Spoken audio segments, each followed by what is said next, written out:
আসসালামু আলাইকুম প্রিয় দর্শক,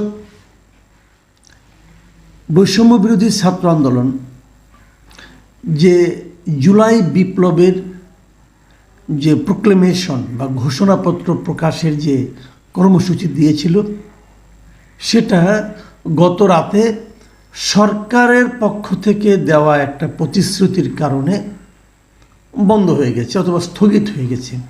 তারা এখন আর সেই জুলাই বিপ্লবের ঘোষণাপত্র প্রকাশ করবে না। তারা তাদের সেই কর্মসূচি থেকে সরে এসেছে। ওটা তারা বেসিক্যালি স্থগিত করে দিয়েছে। স্থগিত করে দিয়ে তারা নতুন একটা কর্মসূচি দিয়েছে, সেটা হলো মার্চ ফর ইউনিটি।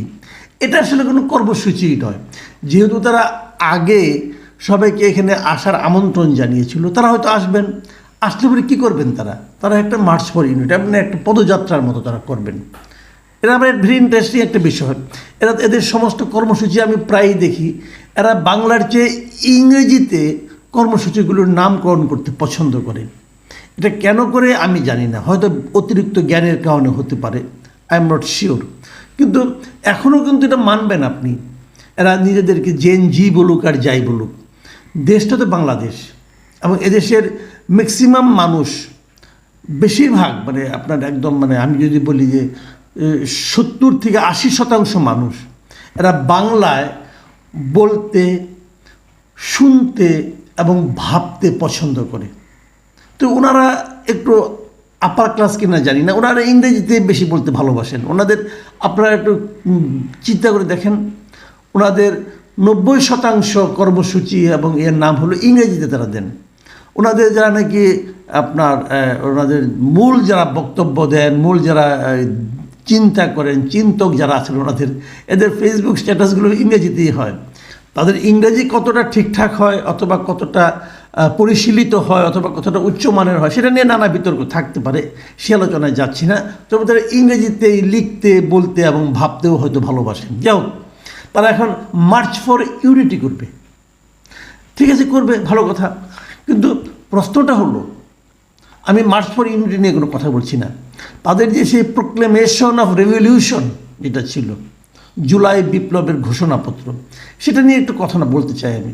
সরকারের পক্ষ থেকে কী বলা হয়েছে, প্রধান উপদেষ্টার যিনি প্রেস সচিব, তিনি গত রাতে বলেছেন যে অন্তর্বর্তীকালীন সরকারের পক্ষ থেকে জাতীয় ঐকমত্যের ভিত্তিতে জুলাই গণ অভ্যুত্থানের একটি ঘোষণাপত্র তৈরির উদ্যোগ গ্রহণ করা হয়েছে। তারা জুলাই গণ অভ্যুত্থানের ঘোষণাপত্রের একটা উদ্যোগ নিয়েছেন সবার সঙ্গে মিলে, মানে জাতীয় ঐকমত্যের ভিত্তিতে তারা একটা ঘোষণাপত্র প্রকাশ করবেন। এই কথার প্রতিশ্রুতিতে, এই প্রতিশ্রুতির উপর ভিত্তি করে ছাত্রদের যে পূর্ব ঘোষিত যে কর্মসূচি ছিল, যে শহীদ মিনার থেকে জুলাই বিপ্লবের ঘোষণাপত্র প্রচার করবেন, প্রকাশ করবেন, সেটা তারা স্থগিত করেছেন।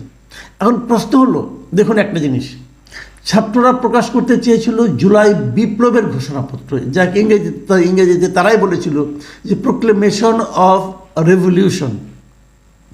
খেয়াল করবেন, সরকার ঘোষণা করতে চাচ্ছে জুলাই গণ অভ্যুত্থানের ঘোষণাপত্র। তার মানে বেসিক একটা পার্থক্য হলো, ছাত্ররা যেটাকে বিপ্লব বলছিল, সরকার সেটাকে গণ অভ্যুত্থান বলছে। গণ অভ্যুত্থান এবং বিপ্লব দুটা কি সমার্থক, একই অর্থ বহন করে? না, দুটোর মধ্যে যোজন যোজন দূরত্ব আছে, দুটো এক জিনিস নয়। এবং সরকারের পক্ষে এটাকে জুলাই বিপ্লব বলা সম্ভব নয়। এই কারণে, বিপ্লব হতে হলে সেখানে একটা বিপ্লবী পার্টি লাগে। বিপ্লবী হতে হলে, বিপ্লব বলতে গেলে বিপ্লবের পর যে সরকারটা হয় সেটা হওয়া উচিত বিপ্লবী সরকার। যে অন্তর্বর্তীকালীন সরকার আমরা দেখছি এই মুহূর্তে, সেটাকে আমি কোনো বিবেচনাতে বিপ্লবী সরকার বলবো না। এই কারণে বলবো না, এই সরকারের উপদেষ্টাদের আমার বিবেচনায় শতকরা 80 ভাগেরও বেশি সদস্যের সঙ্গে এই জুলাই গণ অভ্যুত্থানের সঙ্গে কোনো সম্পর্কই ছিল না। তারা হঠাৎ করে ডক্টর ইউনূসের পছন্দের কারণে তারা এসে এখানে উপদেষ্টা হয়েছেন। কাজেই এটাকে আমি বিপ্লবী সরকার বলতে রাজি না, ওনারাও বলবেন না। এবং যেহেতু ওনারা বলবেন না, বলতে পারবেন না, সেহেতু তারা বিপ্লব থেকে সরে এসে এটাকে নামকরণ করেছে জুলাই গণ অভ্যুত্থান, ওকে, এটুকু নিয়ে আমার কোনো আপত্তি নেই, ছাত্ররা মেনে নিয়েছে, এটাতেও আমার কোনো আপত্তি নাই। ছাত্ররা এখন বিপ্লব থেকে গণ অভ্যুত্থানে চলে এসেছে, হতেই পারে। কিন্তু প্রশ্ন যেটা আমার হলো সেটা হলো যে কেন তারা এই সরকারের পক্ষ থেকে একটা প্রোক্লেমেশন প্রকাশ করতে যাচ্ছে? ওরা করে নাই, ছাত্ররা করে নাই, তারা বুঝে নাই, জানে নাই, অনেক কিছুই হতে পারে। সরকার তাহলে কেন এতদিন করলো না? সরকার এখন কোনো করতে যাচ্ছে।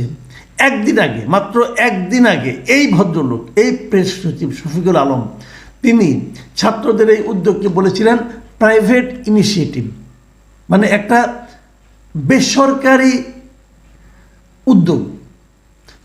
24 ঘন্টা না যেতেই সে প্রাইভেট ইনিশিয়েটিভ কী করে গভর্নমেন্ট ডিউটিতে পরিণত হলো, এই জিনিসটা আমার কাছে ক্লিয়ার না। উনিই তো বলেছিলেন প্রাইভেট ইনিশিয়েটিভ, সেটা হয়ে গেলে এখন গভর্নমেন্ট ডিউটি, এখন গভর্নমেন্ট নিজেই এটা করবে, ভালো কথা। আমার কেন যেন মনে হয় যে সরকার ছাত্রদেরকে আসলে বাঁচিয়ে দিল, মানে ছাত্ররা যেটা করতে যাচ্ছিল ওটার ফল আমার বিবেচনায় ভালো কিছু হতো না। ছাত্রদের একটা হঠকারী সিদ্ধান্ত, হঠকারী কর্মকাণ্ডের হাত থেকে তাদেরকে সরকার বাঁচিয়ে দিল, দিয়ে ওই দায়টা নিজের কাঁধে নিল, এবং নেওয়ার মাধ্যমে তারা খুব একটা সফল হবে তা আমার কাছে মনে হচ্ছে না। তবে তারা একটা কাজ খুব ভালো করতে পেরেছে, সেটা হলো বিপ্লব শব্দটাকে ওখান থেকে হটিয়ে দিয়ে সেখানে গণ অভ্যুত্থানকে ঢুকিয়ে দিতে পেরেছে। এটা একটা পজিটিভ কাজ তারা করেছে, কারণ বিপ্লব শব্দটা যারা ঢুকিয়েছিল ওখানে, তারা কী বিবেচনা করে ঢুকিয়েছিল আমি জানি না, এটা একটা বিষয় আছে। এখন সরকার যে কথাটা বলেছে যে সকলের সঙ্গে জাতীয় ঐকমত্য তৈরি করে তার মাধ্যমে তারা এটা ঘোষণা করবে, এটা কি আসলে সম্ভব হবে? হাইপোথেটিক্যালি আমার কাছে তা মনে হয় না। যদিও বা সম্ভব হয়, সেটা আসলে ছাত্রদের যে প্রত্যাশিত অথবা যে প্রস্তাবিত যে ডিক্লারেশন ছিল, প্রোক্লেমেশন ছিল, তার সঙ্গে কতটুকু মিলবে এটা নিয়ে আমার সন্দেহ আছে। অলরেডি ছাত্ররা যেটা করতে চেয়েছিল তার একটা কপি কিন্তু আমরা পেয়েছি, আমিও পেয়েছি, আমার কাছে এসেছে, অনেকেই পেয়েছেন, অনেকের হাতে হাতে আছে। লোকে কিন্তু দুটোকে এখন মিলিয়ে নেবে, যখন মেলাতে যাবে তখন যে পার্থক্যটা তৈরি হবে সেটা দেখে বোঝা যাবে যে ছাত্রদের আপোষের মাত্রাটা কত দূর। এই বিষয়টা কিন্তু ক্লিয়ার হয়ে যাবে, কারণ গভর্নমেন্টের পক্ষে কিন্তু জুলাই বিপ্লবকে বিপ্লব হিসেবে স্বীকার করাটা কঠিন হতো, তারা সেটা কিন্তু পারতো না। কারণ ওরকম একটা প্রোক্লেমেশন আসলে পরে তখন তো এই সরকারেরই কোনো বৈধতা থাকতো না। কারণ এই সরকার আসলে কী সরকার? দেখেন, কিছুদিন আগে আমাদের একজন উপদেষ্টা একটা অনুষ্ঠানে যে বলেছিল এই সরকার না সাংবিধানিক না বিপ্লবী, মানে এটা সাংবিধানিক সরকারও না, বিপ্লবী সরকারও না বলেছিল। তাহলে এটা কী ভাই? তাহলে এটা কী? একটা কিছু তো হবে। মানে এটা কি শঙ্কর প্রজাতির কোনো সরকার? শঙ্কর প্রজাতির তো সরকার হতে পারে না। আপনাকে তো কোনো না কোনো একটা হতে হবে। আপনি হয় বিপ্লবী হবেন, না সাংবিধানিক হবেন। আপনি কিছু কিছু ক্ষেত্রে সাংবিধানিক, কিছু কিছু ক্ষেত্রে বিপ্লবী, কিছু কিছু ক্ষেত্রে নিজের ইচ্ছা অনুযায়ী চলছেন। তো একটা সরকার এভাবে চলতে পারে না।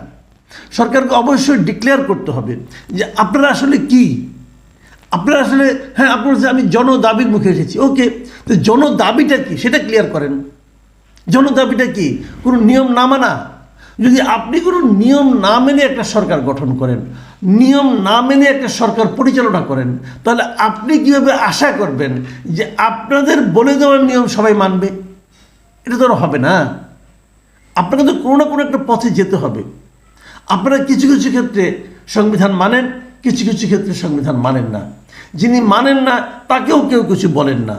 আবার ছোটরা যদি না মানে তখন তাদের বিরুদ্ধে খড়গহস্ত হন। আপনারা সংবিধান মানেন না, কিন্তু সরকারি কর্মচারী আচরণ বিধি নিয়ে একজন ম্যাজিস্ট্রেটের বিরুদ্ধে অ্যাকশন নেন।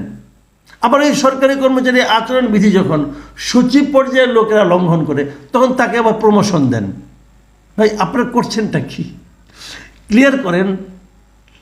আপনারা তো কোনো ক্লিয়ার করতে পারছেন না। এই যে ঝামেলাটা, এই ঝামেলাটা কীভাবে সরকার এড়াবে আমি জানি না। তবে আমি যেটা বলবো, এই যে ঘোষণাপত্র প্রকাশের দায়িত্বটা সরকার যে নিজের কাঁধের উপর নিয়ে নিলেন এখন, এটা নিয়ে সরকার একটু বেকায়দায় পড়বেন এখন, কারণ তারা এই বিষয়ে কোনো জাতীয় ঐকমত্য তৈরি করতে পারবেন বলে আমি মনে করি না। কারণ এই জুলাই গণ অভ্যুত্থান বলেন আর বিপ্লব বলেন, এটাকে সমস্ত দেশের মানুষ একভাবে দেখে, এখন আর দেখে না, এখন নানাজন নানাভাবেই দেখে। আর সেইটা নিয়ে একটা জাতীয় ঐক্য তৈরির জন্য এমন একটা সরকার অগ্রসর হবে, যে সরকার ইতিমধ্যেই নিজেদের কর্মতৎপরতার মাধ্যমে, নিজেদের ব্যর্থতার মাধ্যমে জনগণের কাছে আর অতটা গ্রহণযোগ্য নয়, নেই, অতটা গ্রহণযোগ্য তারা নেই। আর তারা কিভাবে পলিটিক্যাল পার্টিগুলিকে একত্রিত করতে পারবে, এটা নিয়ে আমার একটু দ্বিধা আছে। তারপরেও যদি তারা করতে পারে তাহলে ভালো, কিন্তু করতে পারলেই এই ঘোষণাটাই যে খুব একটু জরুরি ছিল আমি কিন্তু তাও মনে করি না। কারণ ঘোষণা দিতে গেলেই কিন্তু আপনার সরকারের একটা ক্যারেক্টার থাকতে হবে, আপনি কিন্তু আপনার সরকারের একটা ক্যারেক্টার ডিফাইন করবেন, সেই ক্যারেক্টার অনুযায়ী আপনি চলতে পারবেন? পারবেন না তো, পারছেন না তো, এখনই তো পারছেন না, তাহলে সমাধান কীভাবে হবে? আমি জানি না। আমি বারবার বলে এসেছি এটা একটা দুর্বল সরকার। সেই দুর্বলতাটা আমার মনে হয় এই যে তারাই নিজেরাই ঘোষণাপত্র প্রকাশের যে ঘোষণাটা দিয়েছে কালকে, এটা দেওয়ার মাধ্যমে তারা আবারও প্রমাণ করেছে যে আসলেই তারা একটা দুর্বল সরকার। প্রিয় দর্শক, এখন এই পর্যন্তই।